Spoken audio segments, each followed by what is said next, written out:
Prva egipatska faraonka, čuvena kraljica Hatšepsut, pre nekoliko hiljada godina poslala je vojnu ekspediciju u tu neku misterioznu, čudnu zemlju Punt, prvenstveno da bi doneli ovu dragocenost koju ja držim u ruci. Dakle, ovo je smola tamjana,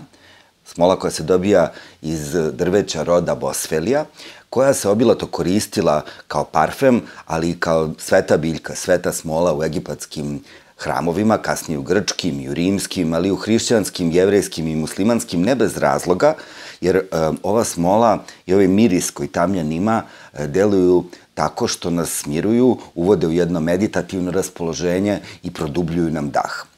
Naš narod je imao običaj da gutanjem jednog zrnca tamjana veličine graška leči kamen u žučnoj kesi ili u bubrezima, a nauka zvanična je dokazala da je tamjan, pored toga što je sveta biljka, izuzetno je lekovita biljka.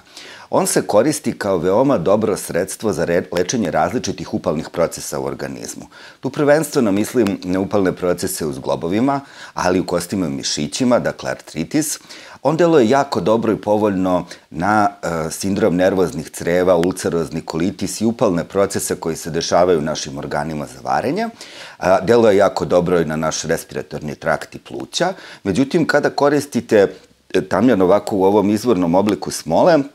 onda se bosfelinske kiseline, koje su zapravo nosilac lekovitosti ove smole, ne rastvaraju dobro, one su vrlo nestabilne kada ih progutate i zbog toga je ovaj proizvod koji ja imam ispred sebe, Bioteo Bosfelija kapsule, jako dobar, jer u njemu su te bosfelinske kiseline inkapsulirane u lipozomima, tako da